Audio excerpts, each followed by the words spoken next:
Support for Louisiana, the state we're in, is provided by... Every day, I go to work for Entergy. I know customers are counting on me. So Entergy is investing millions of dollars to keep the lights on and installing new technology to prevent outages before they happen. Together, we power life.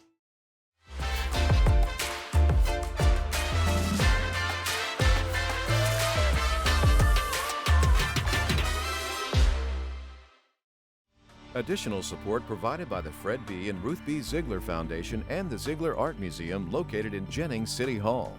The museum focuses on emerging Louisiana artists and is an historical and cultural center for Southwest Louisiana. And the Foundation for Excellence in Louisiana Public Broadcasting, with support from viewers like you.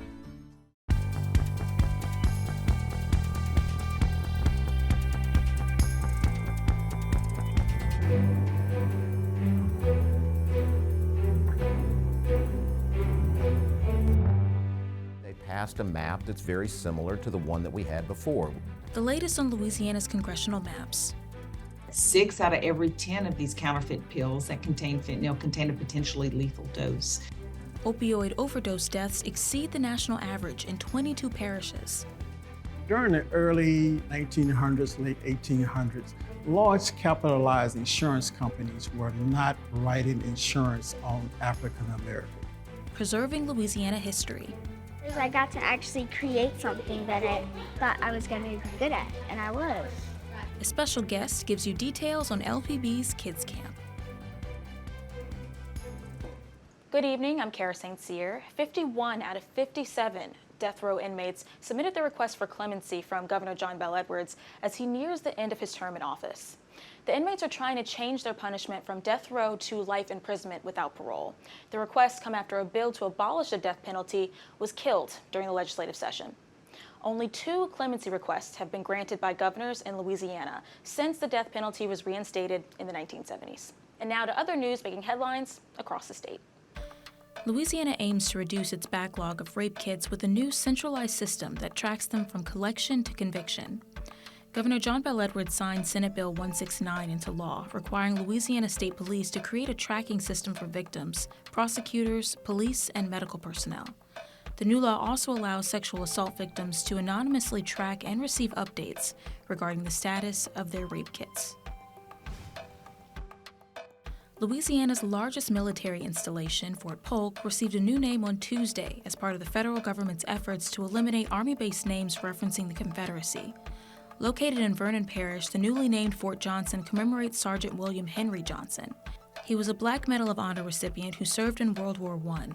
Fort Johnson is one of 9 U.S. Army bases around the South to receive a new name. Governor John Bel Edwards signed several bills from the 2023 regular legislative session into law, and many impact the classroom. One law guarantees recess for public school elementary students in grades K through 5. They'll get 15 minutes of daily supervised, unstructured free play. Another authorizes public schools to offer an elective course on the history and literature of the Bible.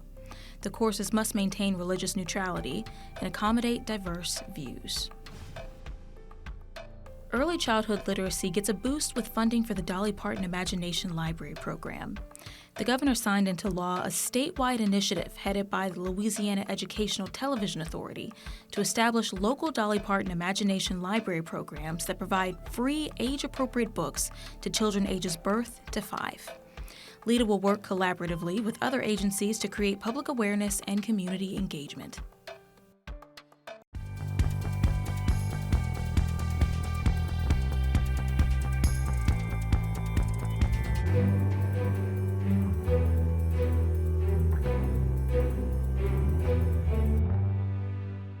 Louisiana may be closer to finalizing the congressional maps.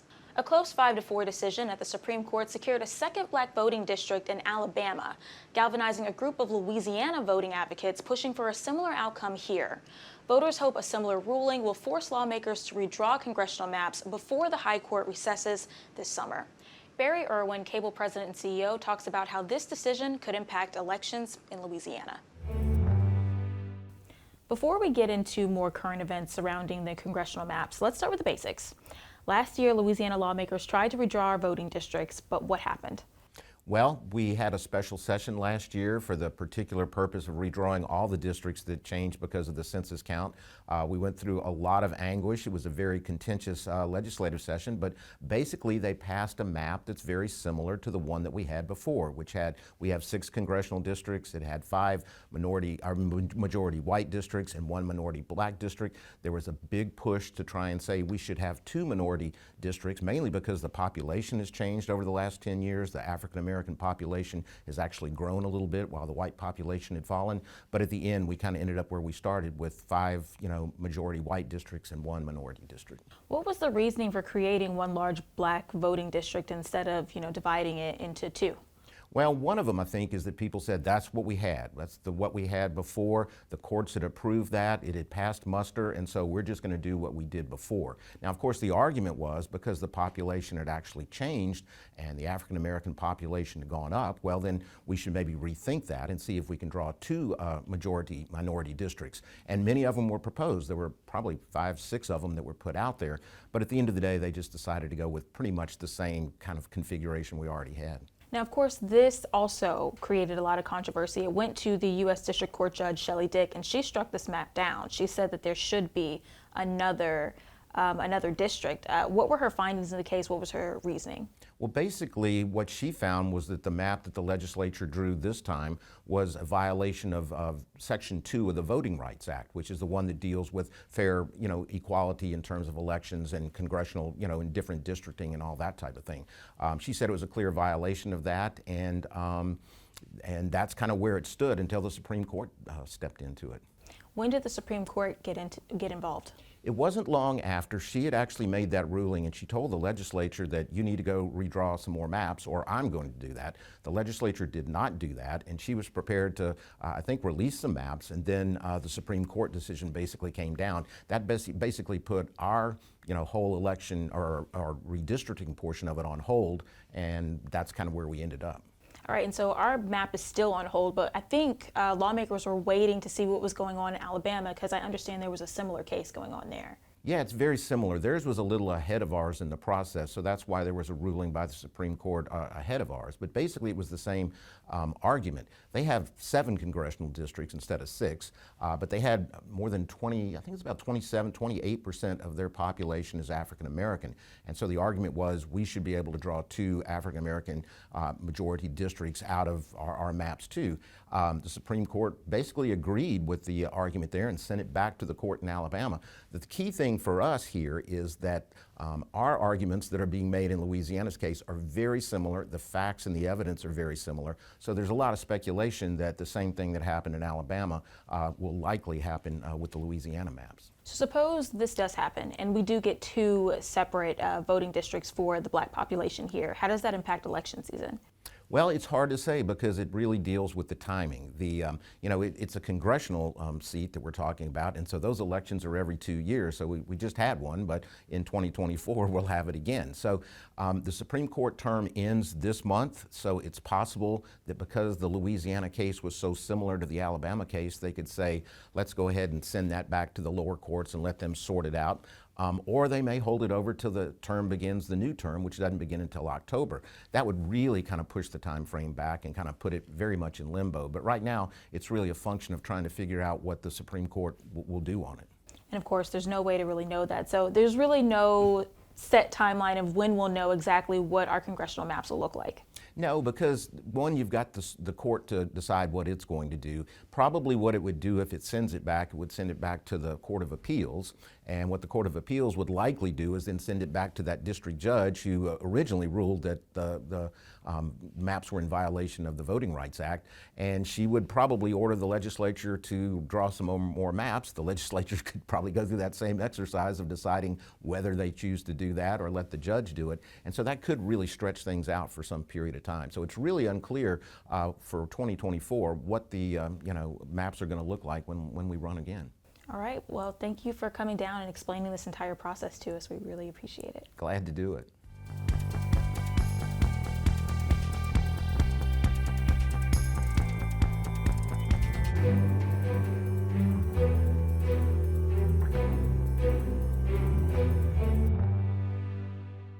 The opioid opioid epidemic is escalating here in Louisiana. Take a look at this chart from the Department of Health. From 2014 to 2021, there was a huge increase in synthetic opioid deaths. Over 1,000 were recorded. Now that trend is continuing in 2023, but this time it's affecting rural communities. The fentanyl epidemic, I dare call it an epidemic because that's what it seems like, has been going on for a while in Louisiana. Can you tell me exactly when we started to see an uptick in cases?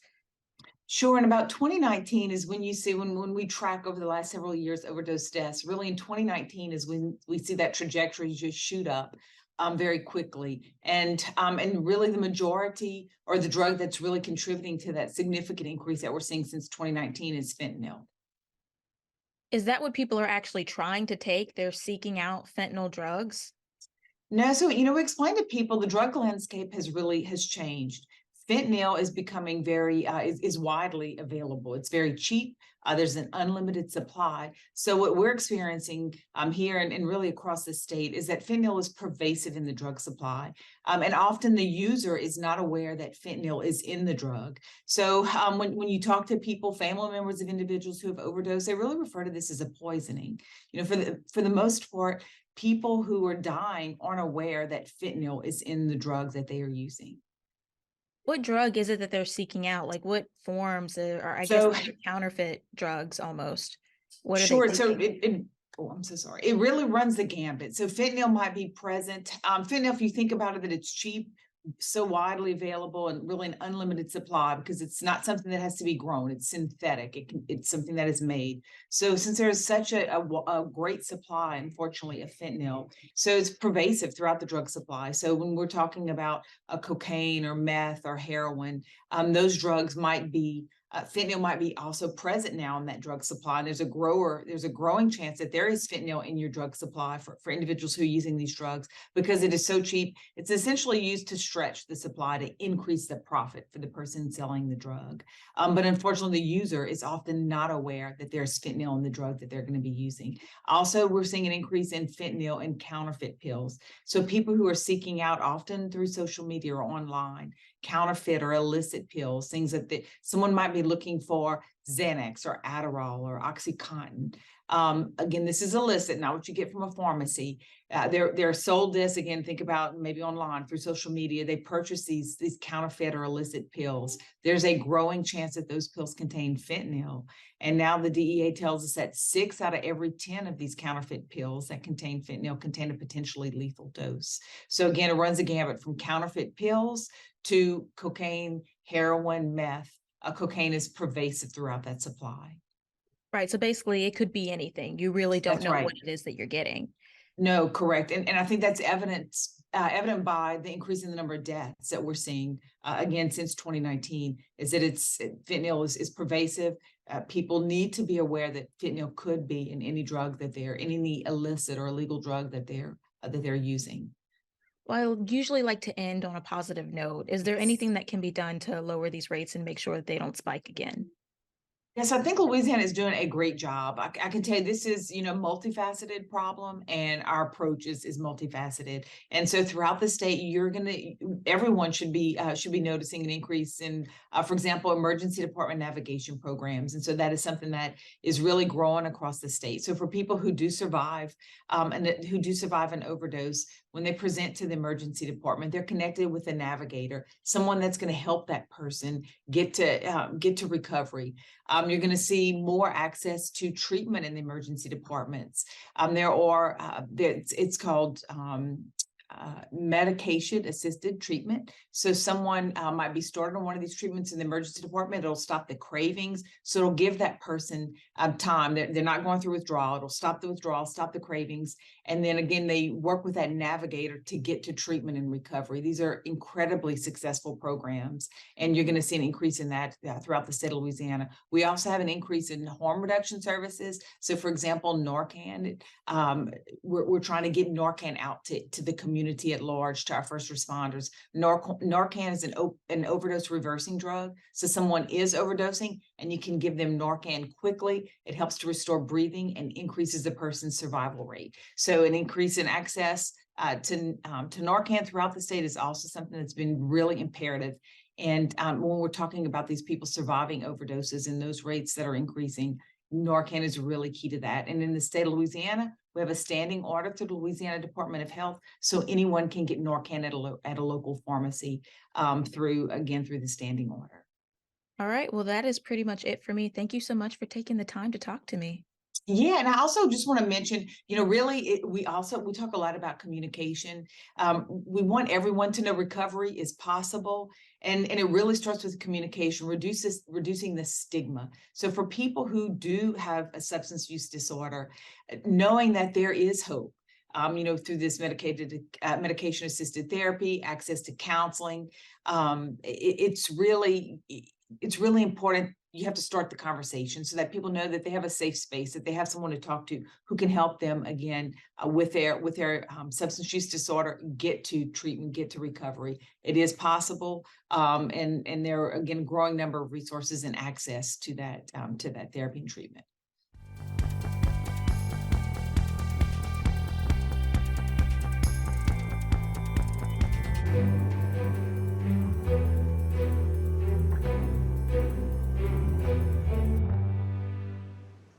We've all heard the very famous quote from Benjamin Franklin: "The only certainties in life are death and taxes."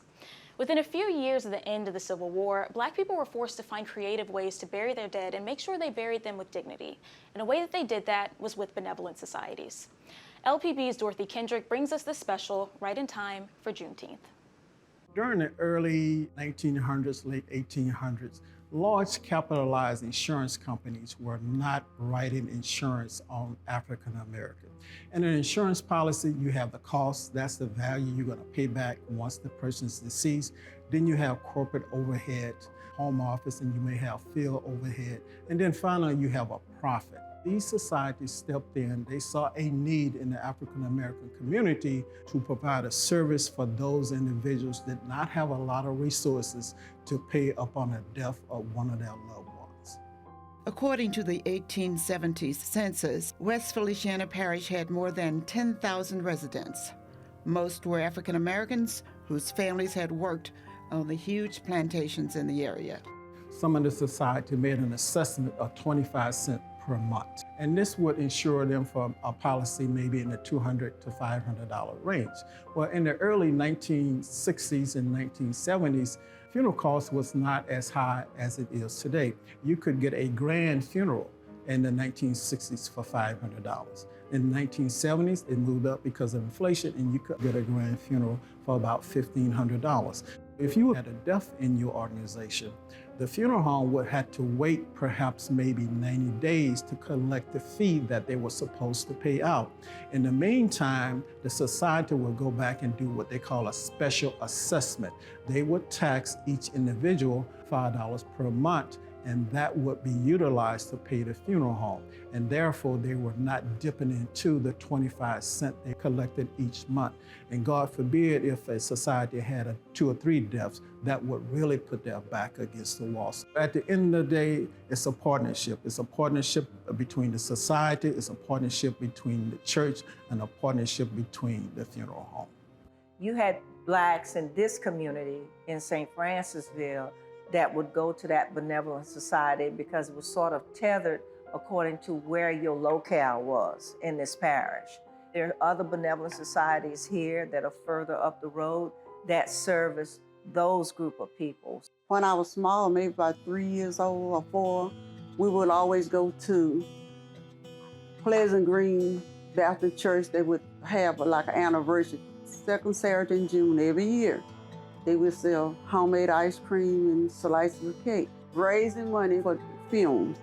You can walk through many cemeteries today and tell a great deal about a family's resources more than 100 years ago. From walking through the cemetery, there are quite a few vaults with no headstones, and that comes down to resources. You go from a grand headstone to no headstone at all. They just don't have the resources after they pay for the funeral. You can see graves that have been finalized. There's only a headstone there, and a lot of times there's no marker, there's no identification on the headstone. So you have some individuals buried in here that we have no idea who they are. There's a lady you see right there, Derry there, told me she was gonna send some money back. Never heard anything for it. We would let them bury, but they had to give something because this place had to be kept up. Just about every church had a society to help cover funeral expenses. The building itself was so sacred that you could not take pictures in there. A type of membership where you just did not expose a lot of what was going on. However, membership cards, things of that nature, I kept through the years, showing the membership dues that my daddy was paying when he was a 20-year-old. I have a badge that my grandfather would wear at funerals, showing that he was an Old Benevolent Society member. It has these little iron tassels attached to it, and all the men would wear that and be very refined coming into the church, managing funeral services and things of that nature. The first black insurance company, North Carolina Mutual, was formed in 1898. Businessman Arthur G. Gaston later established the Booker T. Washington Insurance Company. Purple Shield was a black insurance company in Baton Rouge, and eventually white insurance companies started insuring blacks. As time progressed, a lot of the insurance companies were bought out. They merged or were bought out by white insurance companies. West Feliciana Parish residents, both black and white, have joined forces to restore and preserve the Old Benevolent Society's building in St. Francisville. It will be used largely as a museum. The building is in the heart of town, right across from the Historical Society. The average cost of both a funeral and a burial plot is nearly $10,000 in Louisiana.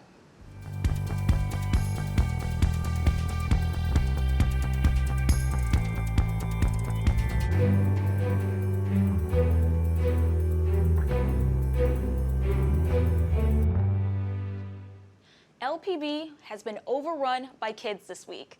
All-Star Kids Camp is in session, and they are excited to show you everything that they've learned. We've got a special guest, 8-year-old Dean Lecoq, here to tell you all about it.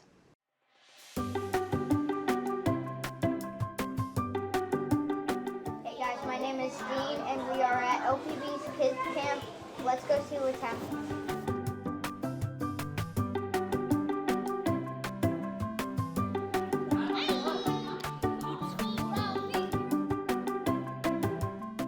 Let them come in and be critical thinkers and be scientists and be engineers. You know, we let them predict, we let them, test, we let them improve, and then they get their final product. So every day when they walk out with something, every kid has something different looking, so that's what I like about it. This station is the ice cream station where you're seeing some ingredients to make homemade ice cream. There's sugar, cream, vanilla, and half and half. To make the ice cream, you have to shake up some milk in a bag with salt and ice, and then it makes ice cream.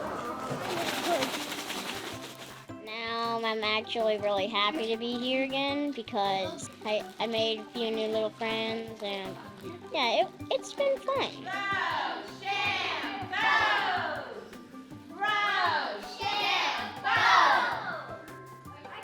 We're making t-shirts with vegetables, and I'm about to make one. I'm using corn and a bell pepper to design my shirt. Today we're using food in all of our activities. They're painting t-shirts with different kinds of vegetables, and we did another STEM activity this morning, and then tomorrow will be Animal Day.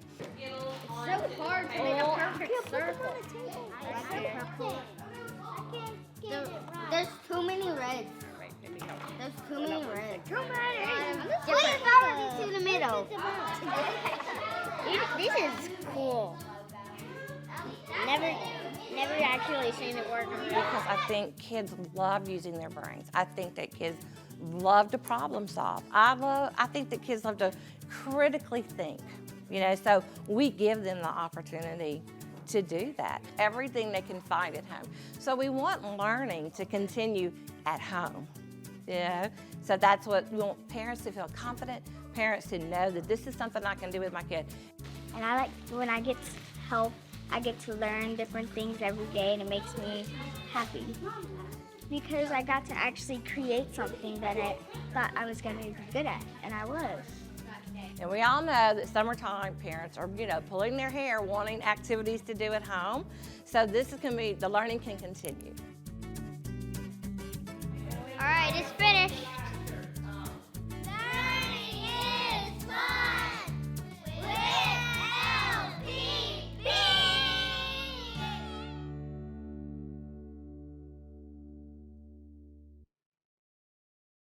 LPB's All-Star Kids Camp is expanding, so there will be more sessions coming next year. So if you're looking for something for your kids to do over the summer, you might want to check that out. And finally, we're excited to introduce a new episode from our digital series, Ritual. The show is hosted by New Orleans culture bearer Terriana Tank Ball and explores rituals across the South. Let's take a look at a clip from this week's episode about the Black musical legacy of river baptisms. Wade in the water, wade in the water, children, wade in the water. God's gonna trouble the water. Growing up in the church, hymns like this would never fail to lift the spirit. But there's more to this song than just the beauty of the music. Like many spirituals, the lyrics and melody have layers of meaning hidden beneath the surface. Here, we are reminded of the transformational power of water and Black spirituality. Mahalia Jackson, the New Orleans Queen of Gospel, was baptized in her youth in the waters of the Mississippi River. Mahalia in her white gown processed with her congregation from the church down to the river, singing as they reached the banks. She was eased underwater by the gentle hands of the ministers, and she emerged reborn. And that's our show for this week. Remember, you can watch anything LPB anytime, wherever you are, with our LPB PBS app. You can catch LPB news and public affairs shows, as well as other Louisiana programs you've come to enjoy over the years. And please like us on Facebook, Twitter, and Instagram. For everyone at Louisiana Public Broadcasting, I'm Kara St. Cyr. Until next time, that's the state we're in.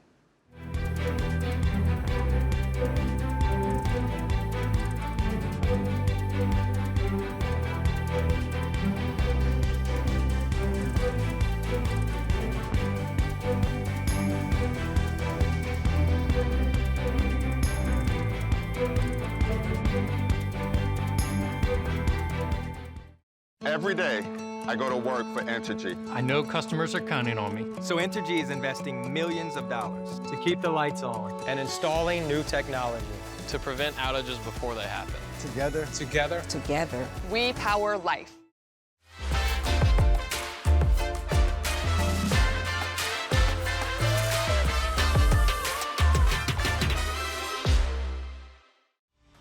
Additional support provided by the Fred B. and Ruth B. Ziegler Foundation and the Ziegler Art Museum located in Jennings City Hall. The museum focuses on emerging Louisiana artists and is an historical and cultural center for Southwest Louisiana. And the Foundation for Excellence in Louisiana Public Broadcasting, with support from viewers like you.